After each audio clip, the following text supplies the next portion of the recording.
kuburan dari ego, kuburan dari nafsu, hasrat duniawi. Itu kan topi yang tidak keren sama sekali.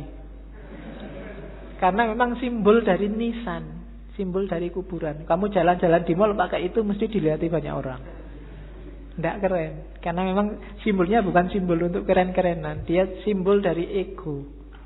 Terus baju putih itu ya ego yang sudah kamu kubur dalam dirimu, sekarang kasihlah yang putih, ditutupi oleh cahaya amal baik, kesucian.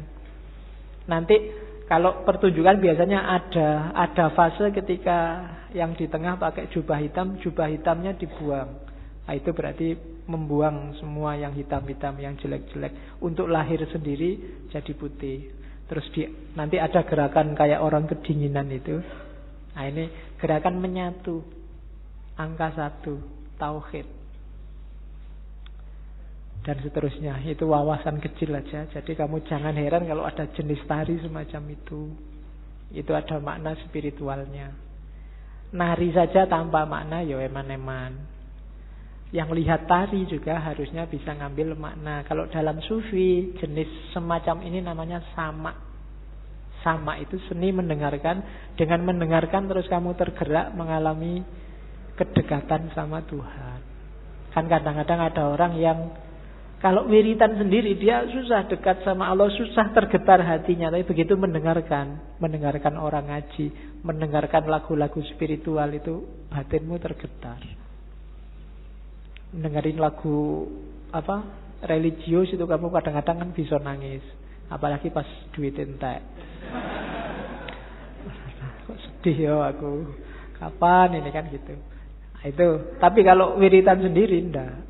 Kan ada yang gitu. Maka teknik mendekat ke Allah itu sufi macam-macam. Kalau di torekotnya Rumi ini pakai tarian sama namanya. Karena ada musiknya nanti kan. Dan musik itu yang bikin ekstase lebih cepat. Oke, itu Whirling Dervish namanya. Teori tentang darwis yang berputar. Saya sudah mau masuk ke cinta, cuma puisi ini menarik saya untuk bekal teman-teman. Bagus untuk tidak kemerungsung. Banyak orang hari ini ketika kamu belajar ajarannya sufi, terus waduh berarti harus jadi sufi ini. Terus kamu besok wiritan terus, puasa terus 2 hari, tapi habis itu hari ketiga lagi, kumat lagi, terus lagi. Enggak. Katanya Rumi enggak begitu caranya, pelan-pelan. Step by step. Jika engkau belum punya ilmu, hanya prasangka, ya milikilah prasangka yang baik tentang Tuhan. Begitulah caranya, katanya Rumi. Jika engkau hanya mampu merangkak, maka merangkaklah kepadanya. Enggak usah nunggu pinter tasawuf, pinter ilmu kalam, pinter fikih baru mendekati Allah. Bisanya apa? Ya dengan itu kamu mendekat ke Allah. Jika engkau belum mampu berdoa dengan khusyuk, tetaplah persembahkan doamu yang kering, munafik, tanpa keyakinan itu. Karena Tuhan dengan rahmatnya akan tetap menerima mata uang palsumu. Tidak apa-apa. Kan banyak kan sekarang doa itu tidak ada rasanya karena kamu sudah hafal. Saking hafalnya kan doa Bismillahirrahmanirrahim, alhamdulillah. Doa itu kan minta. Minta apa tidak jelas. Itu mungkin malaikat ya bingung, kamu itu minta apa?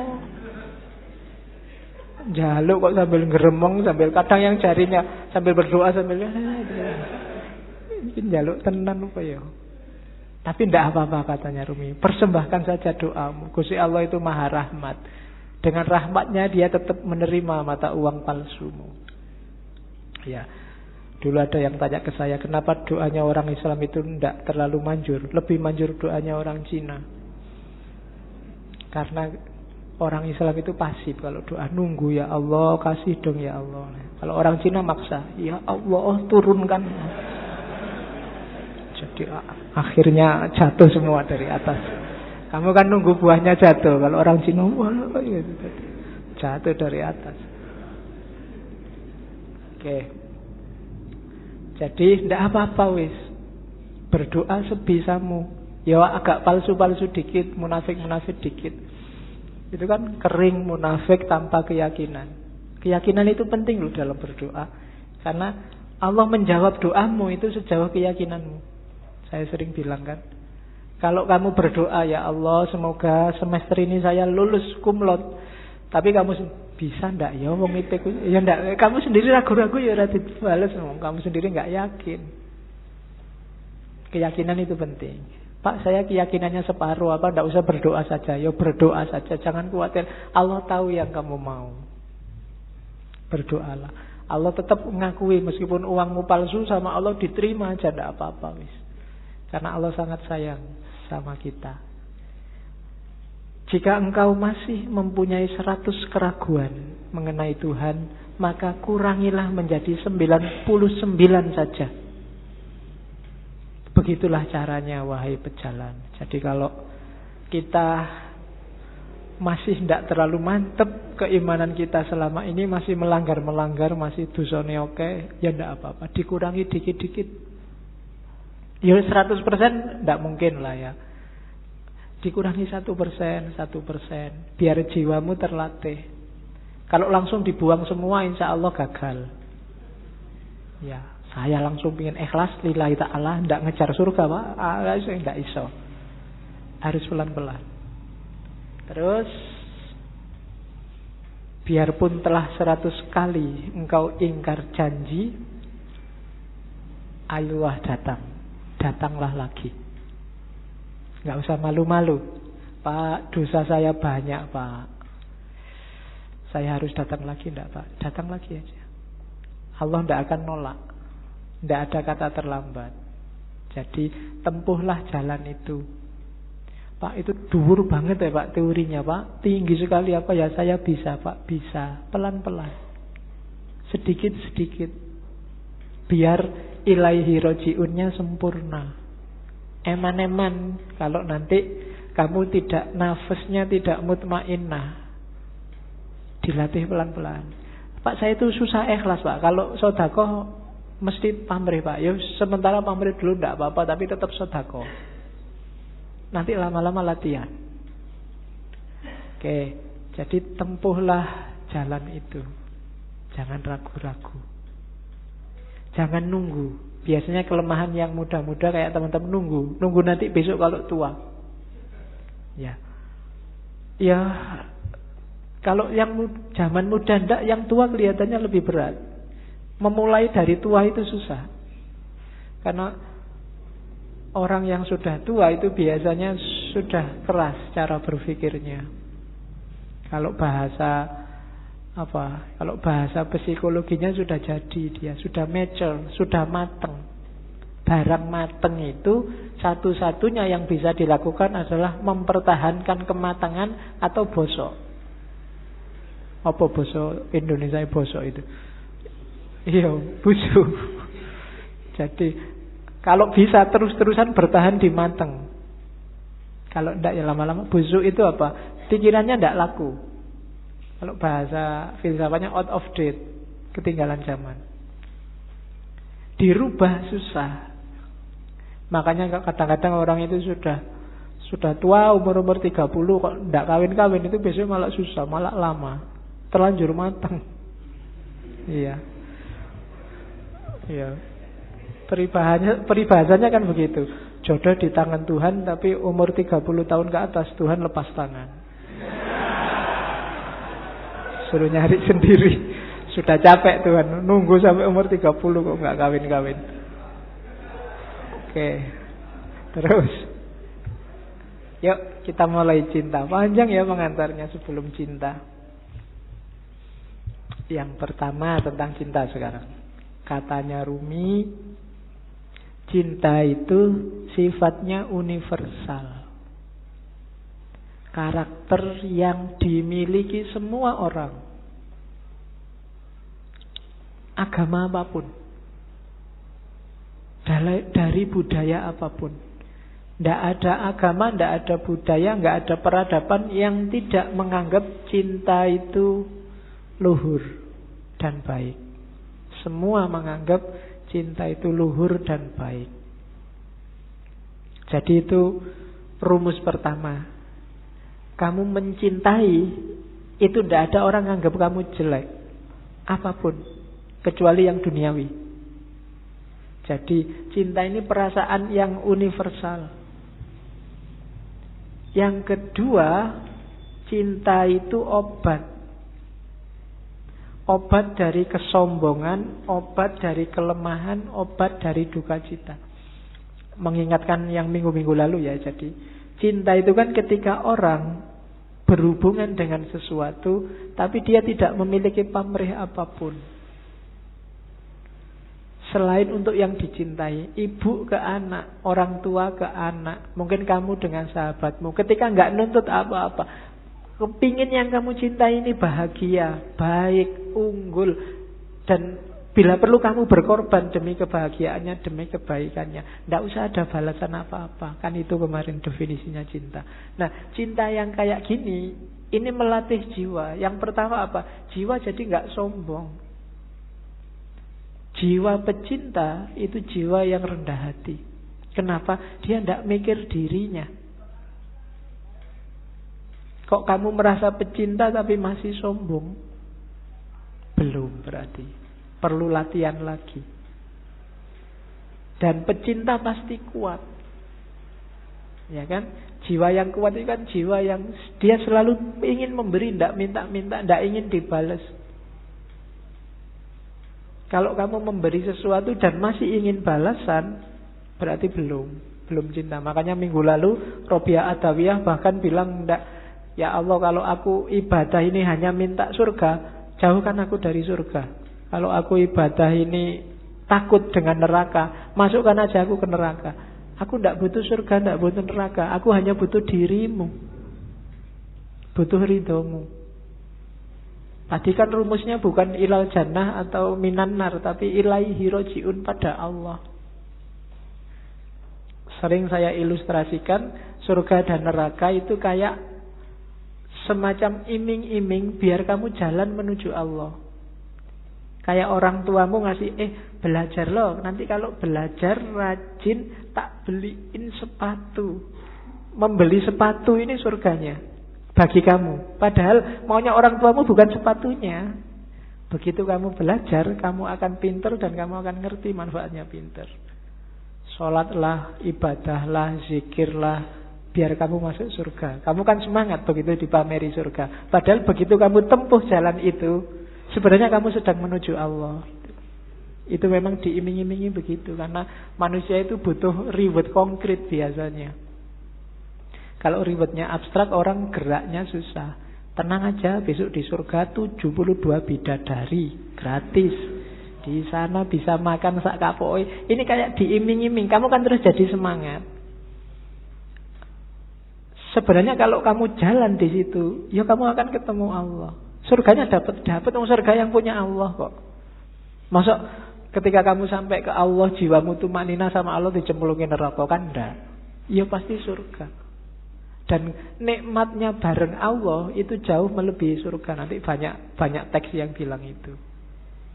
Cuma kamu tidak bisa bayangkan. Apa sih Pak enaknya? Bayanganmu kan sama Allah terus duduk jejer sama Allah. Tidak enak Pak, enak di surga Pak. Banyak bidadarinya. Iya, pikiranmu masih material, belum nyampe enaknya Yang punya pacar bisa menganalogikan.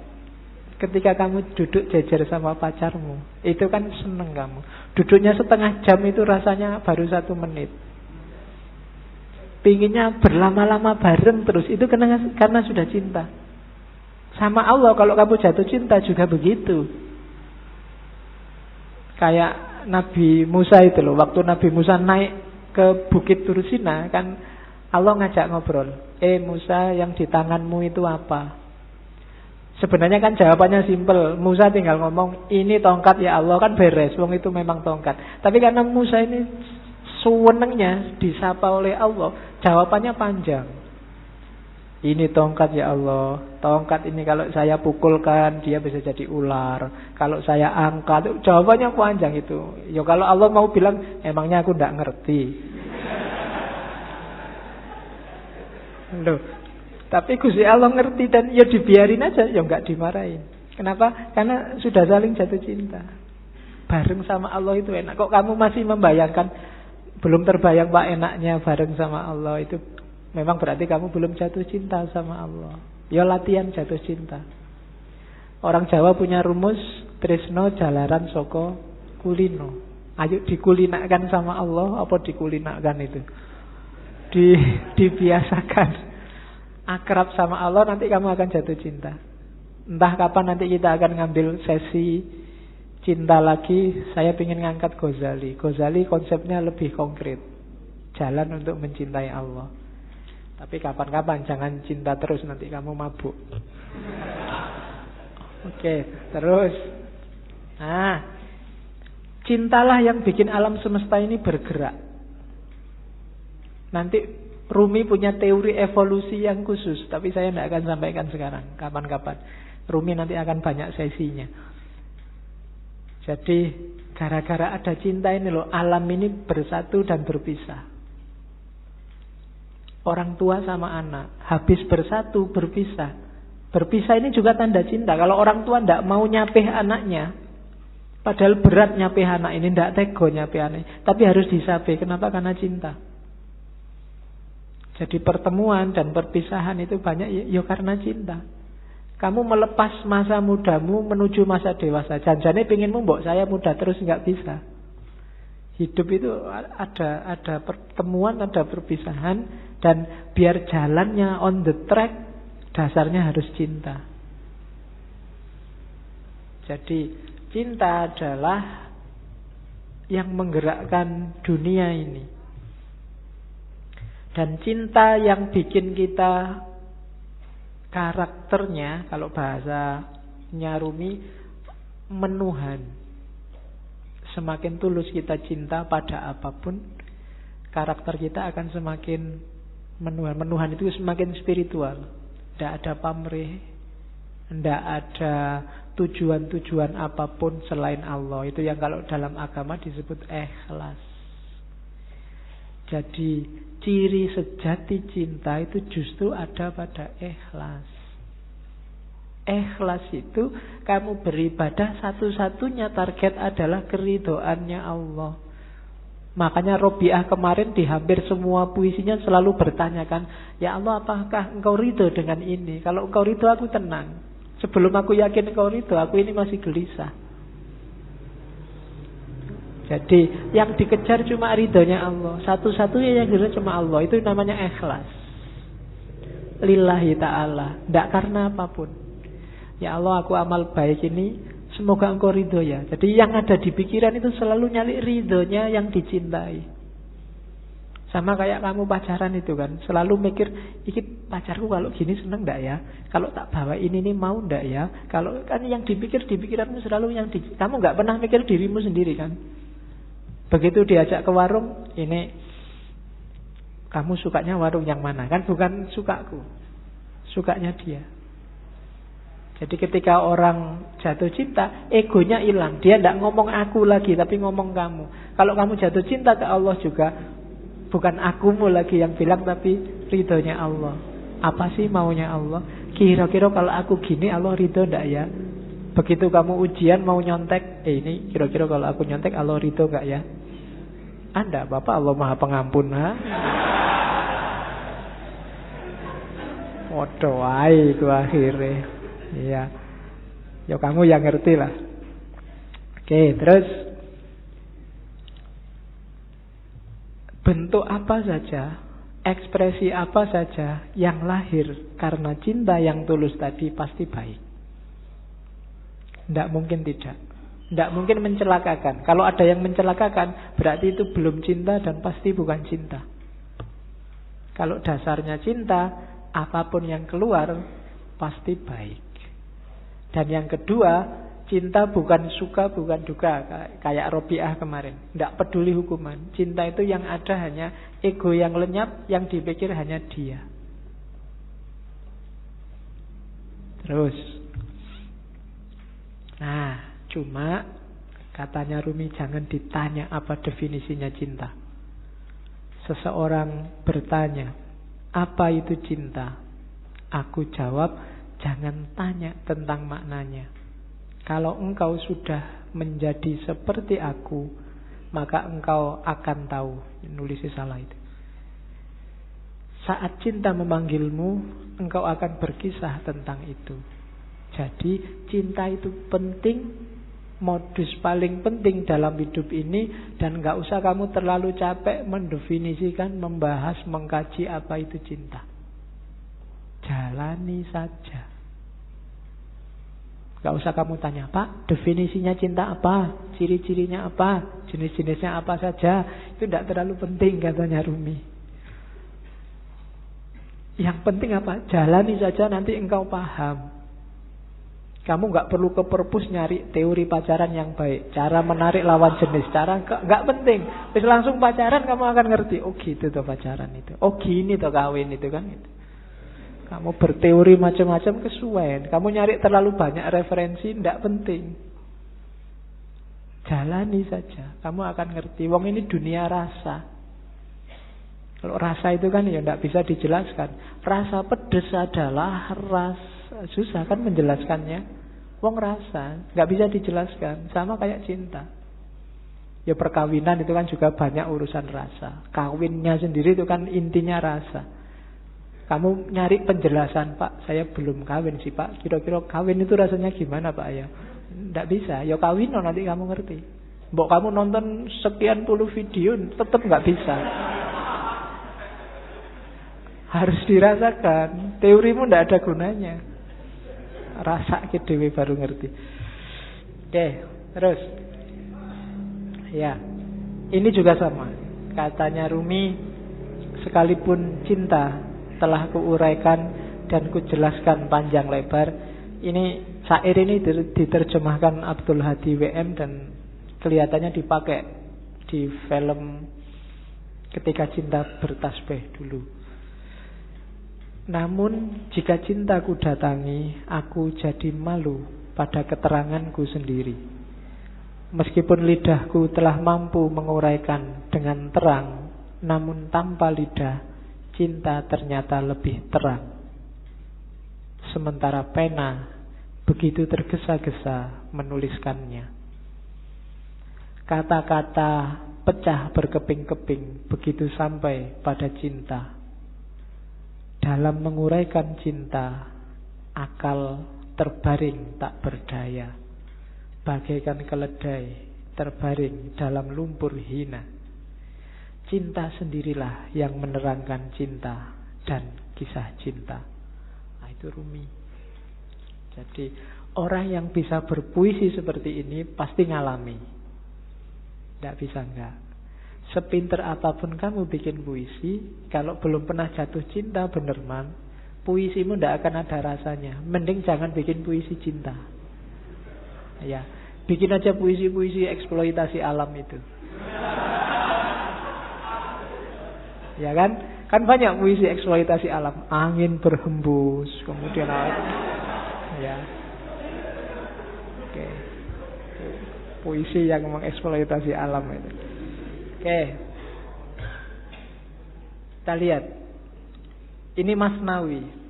Di Masnawi Rumi banyak ngutip ceritanya Laila Majnun untuk menjelaskan cinta. Laila Majnun yang karangannya Nizami. Saya membayangkan entah kapan sesi cinta ada beberapa novel cinta dari dunia sufi ya, bukan dari dunia populer, yang bagus untuk kita kaji di ngaji entah kapan, termasuk Laila Majnun.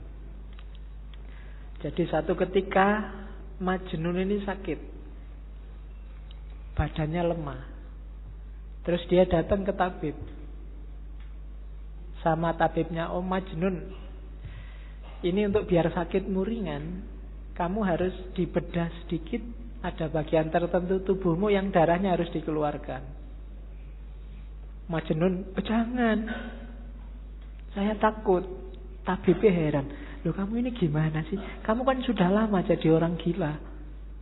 Sudah keluar masuk hutan, ketemu macan, ketemu. Kok takut hanya dibedah kecil aja?" "Bukan, saya takut Laila terluka." "Loh Laila mana? Yang dibedah itu dirimu, bukan Laila." "Loh enggak, di setiap jengkal tubuhku, setiap tetes darahku, Itu sudah tercampur oleh Laila. Aku sudah tidak bisa membedakan lagi. Kamu ketawa kaya duwe pacar wae.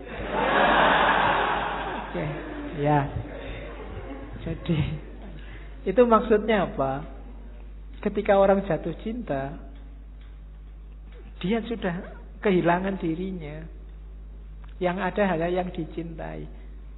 Dia tidak peduli kalau dirinya sendiri luka, tapi jangan sampai yang dicintai luka. Itu Majnun. Majnun ini sebenarnya anaknya bangsawan yang jatuh cinta sama Laila. Ya sayangnya agak tragis ceritanya. Bagi yang baca Nizami nanti banyak momen-momen. Ada momen yang menurut saya bagus. Misalnya ketika Majnun saking pinginnya ketemu Laila yang sudah dinikahi orang lain, dan khawatir ketahuan keluarganya Laila, karena kalau ketahuan keluarganya Laila dia bisa diajar. Jadi waktu ada gerombolan ternak kambing lewat depan rumahnya Laila, dia ikut merangkak di situ bareng, hanya sekedar untuk melihat rumahnya Laila. Oke, itu Majnun. Nanti banyak momennya yang bagus dan banyak dipakai oleh Rumi. Cuma Rumi bikin cerita sendiri. Hanya tokohnya Laila sama Majnun. Dengan ilustrasi besarnya cinta Laila sama Majnun, besarnya cinta Majnun sama Laila, dan sebaliknya. Jadi Rumi ingin bilang bahwa tanda-tanda bahwa kamu jatuh cinta beneran adalah ketika kamu tidak lagi egois, tidak lagi mikir keuntunganmu apa. Sama Allah juga begitu. Kalau kamu masih ngitung-ngitung untungnya apa, belum ikhlas sejati, masih belum tanda-tanda cinta. Orang yang cinta itu disuruh apa aja iya, dan gak minta balasan. Disuruh sholat duha, iya sholat duha. Disuruh ngaji, iya ngaji. Gak usah mikir kalau sholat duha itu nanti rezekinya bisa langsung datang. Tidak usah. Itu berarti masih ngitung-ngitung balasan. Barang siapa membaca surat Al-Waqi'ah setiap malam Jumat, maka itu berarti masih mikir reward, masih dagang sama Allah. Bukan salah, cuma levelnya masih belum level cinta. Kalau level cinta, ngaji ayo, disuruh baca Waqi'ah ayo 3 kali tidak apa-apa. Baca Yasin 10 kali tidak apa-apa. Tidak mikir kalau 10 kali balasannya maka ini. Kalau ini enggak. Kalau masih itu masih dagang. Kalau masih dagang belum cinta. Kalau cinta tidak mikir balasannya apa. Kenapa? Karena kamu sudah melupakan dirimu. Yang kamu ingat hanya yang kamu cintai. Yang penting Allah senang. Allah rela. Waktunya enak-enaknya orang tidur, aku bangun. Kenapa? Allah senang yang kayak gini.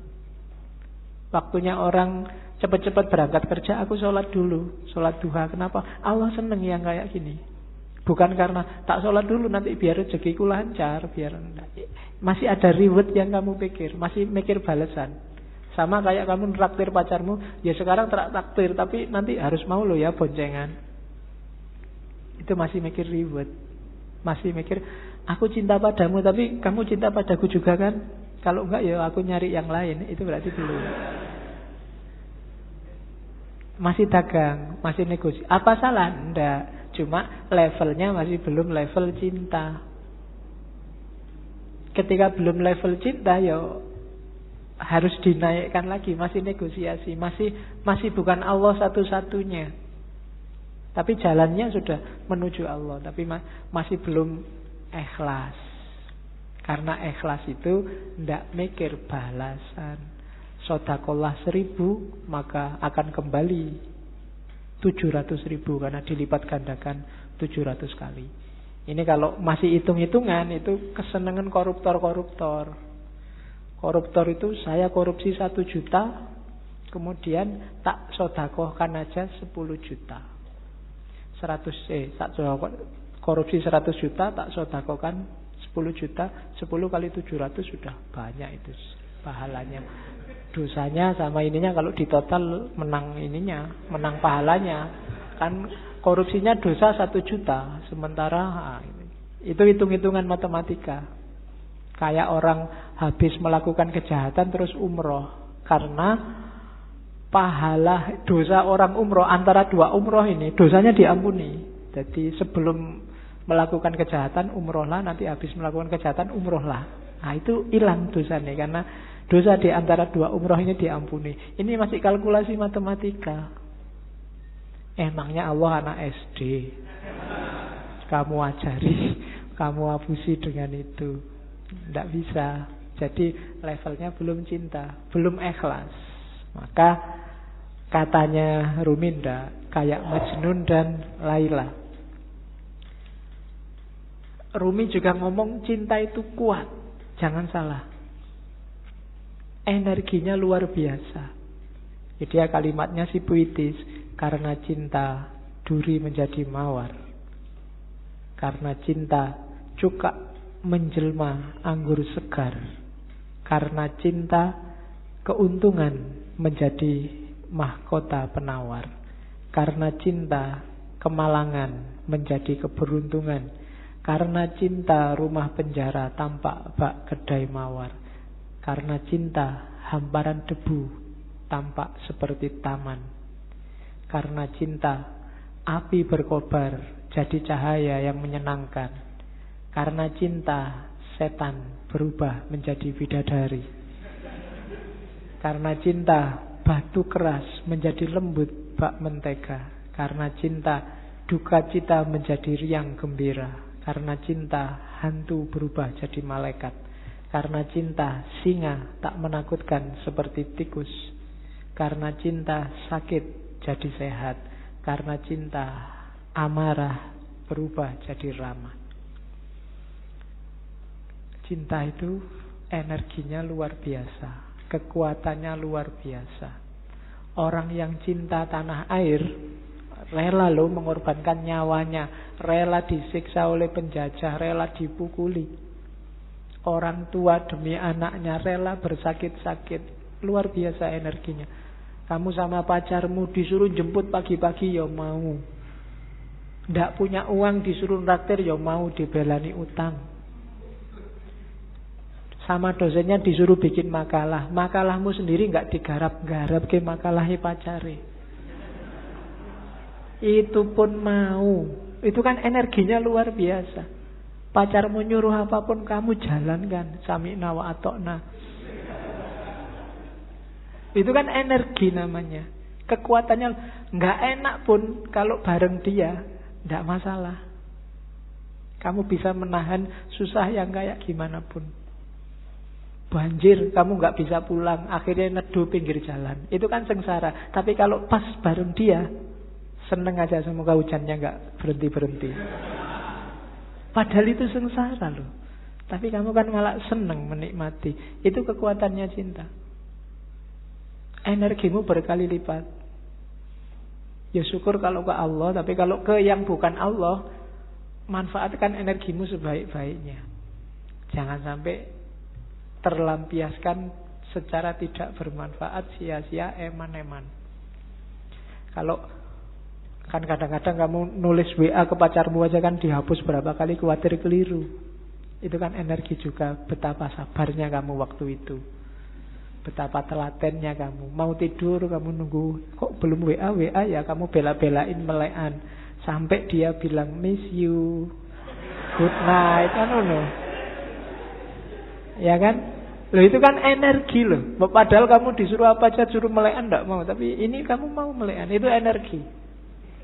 Coba energi ini dipakai untuk yang lebih manfaat, lebih luar biasa. Atau alihkan energi cinta untuk Allah. Kalau sudah jatuh cinta sama Allah, jangankan bangun malam, sepanjang malam tidak tidur pun sanggup. Para sufi banyak yang kayak gitu, saking asiknya sama Allah. Kayak Robiah kemarin kan, ya Allah, para pecinta sudah sama yang dicintai. Lampu-lampu telah mati, rembulan telah muncul, dan sekarang ini loh aku, mbok datanglah padaku. Waktu pagi dia tidak mau tidur juga masih bilang, ya Allah, malam telah pergi, tapi aku akan di sini menunggumu terus sampai kamu datang lagi, sampai malam lagi. Itu Robiah. Kan apa? Asik kalau sama pacarnya terus, kalau sama yang dicintai terus. Jadi kalau sudah jatuh cinta, tidak ada yang namanya berat. Jangankan pacarnya manggil, nanti kamu WA aku jam sekian sekiannya, oke. Pacarnya nggak manggil pun kamu WA-in. Sholat itu kan sebenarnya Allah nyuruh kamu, mbok kamu ketemu aku 5 lah, paling tidak sehari 5 kali lah. Itu kan menunjukkan janjane Allah itu ya cinta sama kita, pengen ketemu kita sehari 5 kali. Tapi kitanya yang sok gaya, tidak serius. Nek basa Jawane kemenyek. Allah sudah segitunya manggil kita, mbok 5 kali aja sehari, aku pengen ketemu dirimu. Ya kamu ngadep sih, tapi ya kayak orang tidak serius. Sholatnya sak-sae. Tidak ada yang sholatnya bertahan 5 menit aja, 3 menit lah sama teman. Tidak juga. Sholatmu mesti cowopet. Gusti Allah baru mau menatap wajahmu, loh sudah selesai.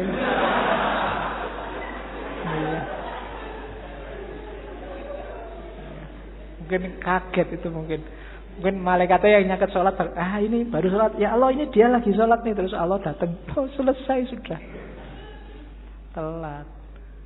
Dan itu Allah sabar ya, Allah masih mau, ya besok datang lagi 5 kali, tak tunggu. Cuma kamunya yang gak serius, sambil ngadep tapi hatimu ndak di situ, hatimu kemana-mana. Allah yang ngerti, cuma saking sayangnya Allah sama kita. Kalau Allah ndak sayang, kamu sudah disentil sejak lama. Oke, jadi cinta itu energinya besar, kuat. Ada contoh lagi. Gimana caranya biar kamu bisa lebih dekat sama Allah? Analoginya Laila Majnun lagi saya ambil. Jadi satu ketika Majnun ini pengen ketemu Laila, maka dia naik onta betina. Sayangnya onta betina ini ontanya baru saja melahirkan. Jadi masih sayang-sayangnya sama anak onta. Akhirnya ontanya itu maju sebentar, tapi mundur lagi karena anaknya siapa yang nungguin. Maju lagi, mundur lagi. Akhirnya Majnun gak nyampe rumahnya Laila. Harusnya 3 hari nyampe, ini bisa berbulan-bulan. Akhirnya Majnun sadar, wah yang keliru aku ternyata. Sudah saatnya katanya Majnun onta, aku keliru, ngapain aku kok bersandar padamu. Karena menunggangi dirimu, maka aku sekarang jalan di tempat. Maka sekarang goodbye. Tidak usah naik dirimu lah, tidak usah mengandalkan dirimu, aku akan datang langsung pada Allah. Saat itu ceritanya Majnun langsung loncat dari onta dan jatuh, kakinya patah. Cuma saking rindunya sama Laila, kakinya patah nggak masalah. Akhirnya tubuhnya digelundungin, jadi gelundung-gelundung sampai rumahnya Laila. Ya, oke. Dan sebenarnya ini isyarat-isyarat. Onta itu kayak dunia. Nggak mungkin kita bisa cepat ketemu Allah kalau beban dunia sangat memberati hidup kita. Kalau kita sibuk luar biasa oleh hal-hal yang tidak ada hubungannya sama kedekatan sama Allah. Jalannya cuma 2. Semua yang di sekelilingmu kamu ajak mendekat ke Allah, atau kamu tinggal. Jadi kalau enggak, kamu enggak akan nyampe-nyampe ke Allah. Kamu punya pacar, ini dia jadi penghalangmu untuk dekat terus sama Allah. Alternatifnya 2, ajak dia untuk bareng-bareng mendekat ke Allah atau tinggal. Nyari lagi susah Pak. Ya, itu berarti dunia menghambatmu. Mungkin nilai, mungkin pekerjaan, mungkin kuliah, mungkin apalagi target-targetmu yang lain. Ini bebanmu. Semakin banyak bebanmu, semakin lambat kamu sampai pada Allah. Kecuali semua beban ini kamu ajak juga mendekat ke Allah. Kalau tidak, buanglah. Kok kuliah bikin kamu tidak setia lagi sama imanmu, bikin kamu tiap hari curang, tiap hari maksiat, misalnya gara-gara kuliah, entah dari sisi apanya. Alternatifnya 2, ilahikan kuliahmu atau tinggallah kuliahmu. Itu rumusnya Rumi. Kalau enggak, kamu kayak unta betina tadi, maju 3 langkah, mundur 3 langkah. Saat ini semangat sufinya berkobar-kobar, tapi lain, tapi kalau gini ya saya enggak punya pacar nih Pak, mundur lagi. Kalau kayak gini enggak bisa kumlot deh Pak, mundur lagi. Terus begitu. Maka tinggallah unta betinamu. Meskipun kamu berat sampai harus gelundung-gelundung kayak tadi. Ya memang berat meninggalkan dunia. Tapi kalau enggak, ya kamu enggak nyampe-nyampe. Enggak bisa ilaihi roji'un. Nafasmu enggak akan mutmainnah. Itu bahasanya Rumi. Lepaskan ikatan yang membelenggu jiwamu. Bebaskan dirimu. Selama ini kamu diperbudak harta. Kilauan emas dan perak membuat matamu tertutup. Kamu ingin memiliki dunia. Kamu ingin mengisi cawanmu dengan seisi lautan. Apa gunanya? Perhatikan tiram. Dia mengisi diri dengan air secukupnya. Dan dia bisa melahirkan mutiara. Isilah dirimu dengan air kasih. Kasih yang bisa mengobati segala macam penyakit. Kasih yang bisa menaklukkan keangkuhan. Kasih yang bisa memabukkan Musa di atas bukit Sinai. Jadi dunia ya cuma ambil secukupnya saja. Jangan dimabuk oleh dunia. Jangan terikat oleh dunia. Contohlah tiram katanya. Tiram itu ngambil air yang paling bagus, dimasukkan dalam dirinya. Gak usah banyak-banyak, secukupnya saja. Pada saatnya air ini akan jadi mutiara. Dunia juga begitu. Ambil secukupnya saja, sebutuhmu saja. Setelah itu jalankan tugasmu yang sejati di dunia ini. Kembali pada Allah. Kalau terlalu banyak, kamu tidak akan kuat berjalan. Jangan tertipu oleh dunia. Jadi maunya Rumi itu. Semakin berat beban duniamu, ya semakin kamu lama dekatnya sama Allah. Ya boleh masing-masing muhasabah ya. Hari ini itu urusanmu apa saja sih? Kalau nanti pulang ke rumah boleh nyari kertas sama pulpen. Kamu sekarang apa saja yang kamu urusi? Mungkin nomor 1 kuliah, nomor 2 pekerjaan, nomor 3 apa aja urusanmu. Terus yang dunia-dunia ini, yang urusan akhirat sekarang urusanmu apa saja? Coba deh. Nanti di prosentase besar mana? Jujur ya, tapi nggak boleh dibaik-baikin, wong nggak ada yang nilai. Jujur untuk dirimu sendiri. Nanti kalau prosentasenya kok lebih besar yang dunia, sementara yang akhirat terbengkalai, kurangi bebanmu. Karena jangan khawatir. Kalau kita punya Allah, dunia seisinya jadi milik kita. Allah yang lebih ngerti. Tidak usah capek-capek kamu mikir. Tapi kalau dunia kamu ikut mikir, ya sudah. Mungkin Allah, ya sudah kamu bisa mikir, ya pikirin dewe. Jadi berusahalah ambil secukupnya. Makanya agama di banyak ayat Al-Quran itu bilang wala tusrifu. Untuk urusan dunia jangan berlebihan. Butuhmu berapa, ambil itu secukupnya sebagai bekal untuk kembali ke Allah. Wong kita ini di dunia ini tamu. Datang sebentar nanti kembali lagi. Tamu gak usah mikiri mengambil semua barang punyanya tuan rumah. Sebutuhnya saja. Oke. Terus ini ada kalimat bagus juga dari Mas Nawi. Satu ketika Khalifah, dalam ceritanya Laila Majnun ini, Khalifah ketemu Laila. Khalifah ini kaget begitu ketemu Laila. Ini Laila ini wajahnya cuma gini aja loh ya. Cakep banget juga enggak ya, perasaan biasa-biasa aja. Yang lebih cakep banyak dibandingkan Laila. Kok Qais Al-Majnun, nama aslinya Majnun dan Qais, bisa tergila-gila begitu ya? Terus dia tanya Laila, Khalifah ini tanya, Laila, Qais kok menjadi gila karena kamu? Tidak masuk akal. Apa sih yang dilihat dalam dirimu sehingga ia tergila-gila? Kamu kan bukan wanita yang sangat cantik. Banyak yang lain yang secantik kamu, bahkan melebihimu. Laila menjawab, yang dia lihat tidak terlihat olehmu. karena kamu bukan majnun. Ini yang saya maksud rasa. Jadi hanya majnun yang ngerti keindahan Laila, hanya pecinta yang ngerti keindahan yang dicintai. Itu kadang-kadang kamu proteskan, ini loh ada anak cakep dipacari kok gini ya. Gitu kan, kamu eman-eman, padahal kamu iri mbok sama aku aja kan ngono. Tapi iki ono cakep pacare kok waduh. Kamu kan enak. Loh enggak, itu kalau dia ditanya jawabannya kayak Laila ini. Karena engkau bukan dia. Dia yang bisa melihat di mana keistimewaannya kok sampai jatuh cinta. Loh kalau orang pikirannya standar, semua yang cakep, semua menganggap cakep, yang jelek semua menganggap jelek, yo, yang jelek tidak akan laku. Hanya cakep saja yang laku. Tapi orang melihat yang dicintai dengan perspektifnya sendiri. Karena kamu bukan majnun.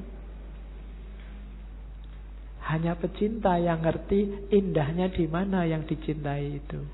Nah itu jawabannya Laila. Maka maksudnya Rumi apa? Kalau kamu ingin ngerti indahnya cinta pada Allah, ya cintailah Allah. Kalau enggak ya enggak. Kalau kamu masih sibuk dengan teori, sibuk membantah, ya enggak bisa, itu harusnya begini, ya enggak bisa. Ya wis, kamu enggak akan ngalami indahnya. Jatuh cintalah sama Allah. Nanti kamu akan ngerti.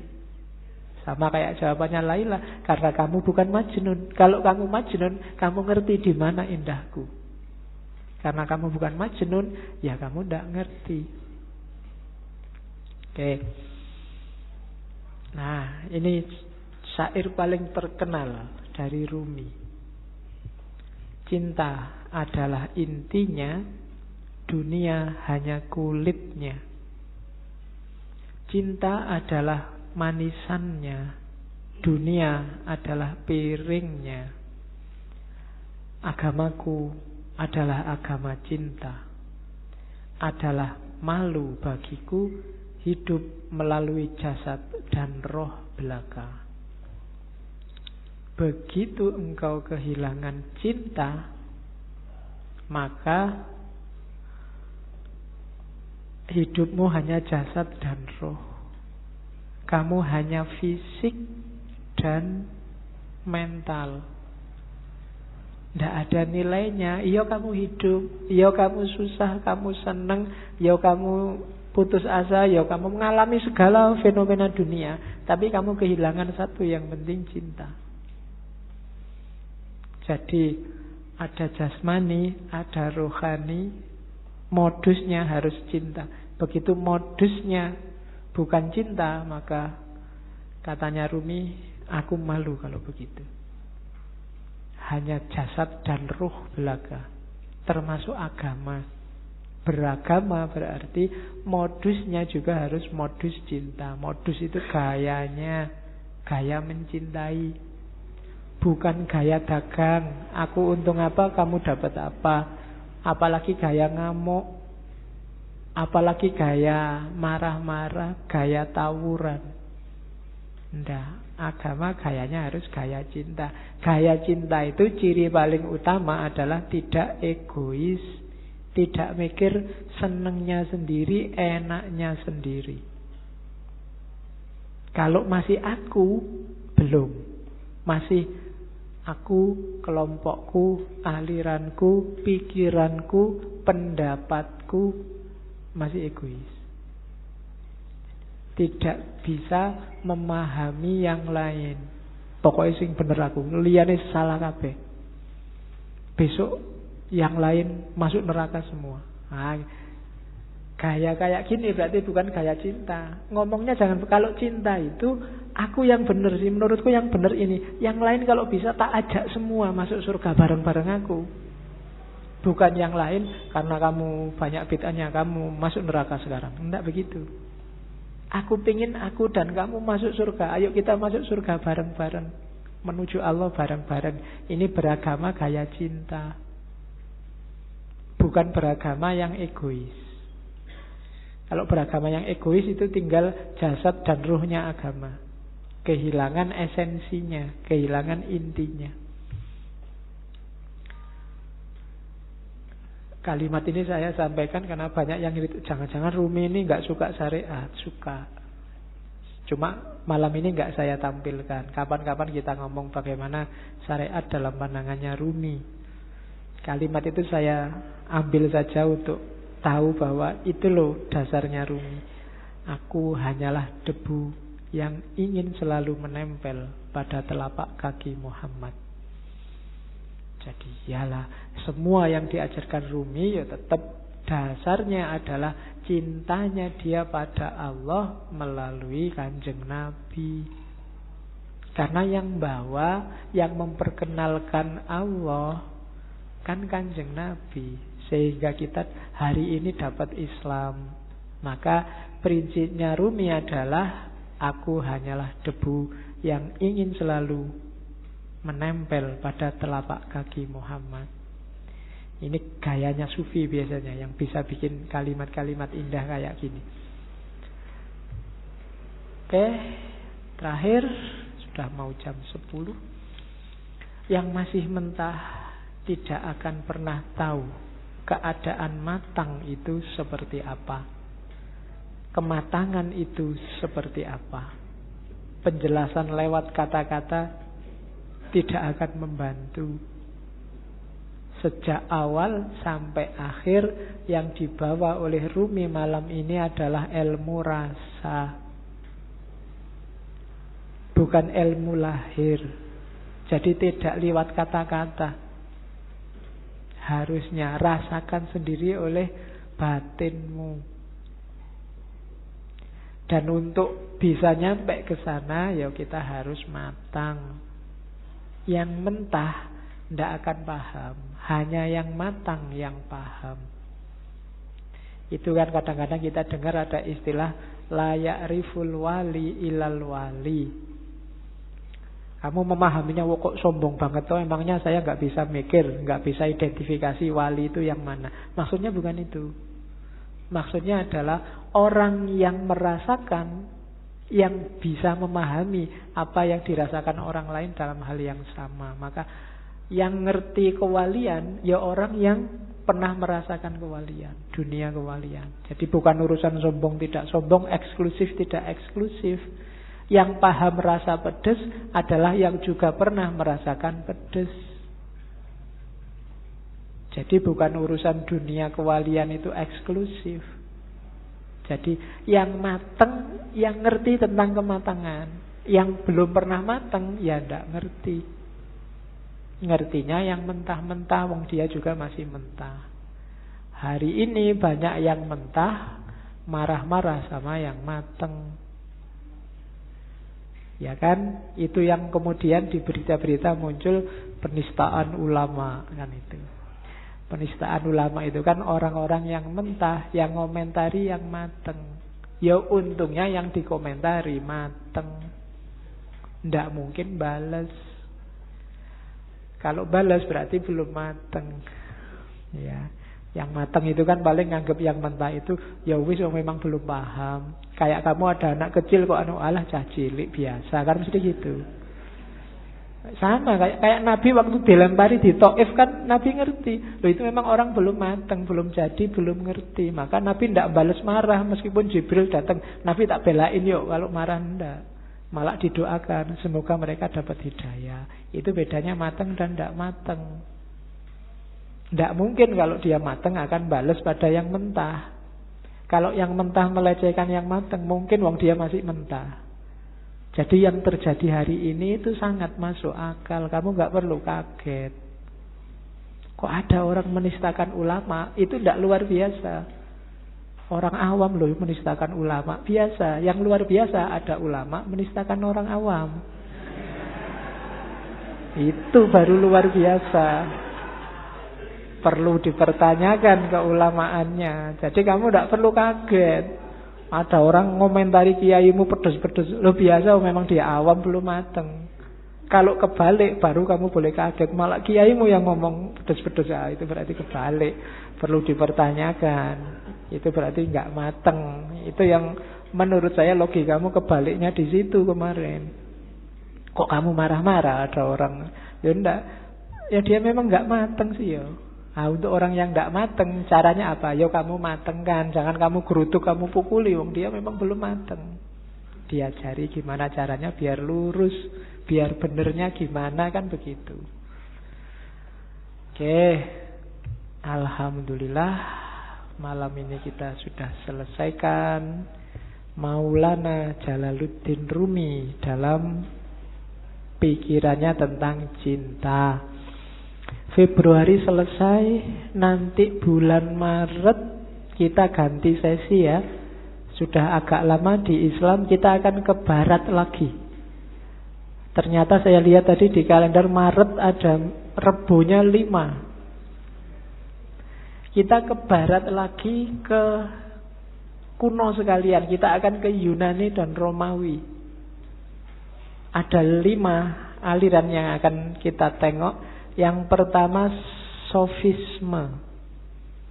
Sofisme ini yang sering dituduh jadi biang keladi lahirnya sekarang cara berpikir relativisme. Yang kedua, kita akan melihat epikurisme yang sering dituduh jadi biang keladi lahirnya aliran yang di modern disebut hedonisme. Orang yang nyari seneng-seneng belaka. Kemudian yang ketiga, lawannya epikurisme, namanya stoicisme. Stoicisme ini cikal bakal tradisi berpikir mengutamakan yang batin atas yang lahir. Jadi cikal bakal cara berpikir agak kebatinan. Itu stoicisme, mengutamakan keutamaan batinnya. Kemudian yang keempat, sinisisme. Ya, sinisisme itu ya kayak namanya, cara berpikirnya agak sinis. Kalau ada orang mikir-mikir bulat, biasanya dia dijawab secara simpel. Antitesisnya gaya Sokratik itu sinisisme. Orang-orang yang mikirnya terlalu jelimet, simpel aja toh. Itu nanti kita ketemunya di sinisisme. Dan yang terakhir, neoplatonisme. Dari situ nanti kita dapat akarnya filsafat iluminasi, gaya barat maupun timur. Jadi 1 bulan ke depan kita akan belajar pikiran-pikiran dasar yang nanti berkembang luar biasa, baik di era modern maupun postmodern. Oke, saya kira itu. Kurang lebihnya mohon maaf. Wallahul muwaffiq, wallahu a'lam bissawab. Wassalamualaikum warahmatullahi wabarakatuh. Terima kasih kami sampaikan kepada Pak Faiz yang sudah melanjutkan ngaji pada malam hari ini. Untuk informasi ngaji besok malam, ngaji bersama Cak Kuswaidi Syafi'i tentang Ibnu Arabi, Tarjumanul Aswaq.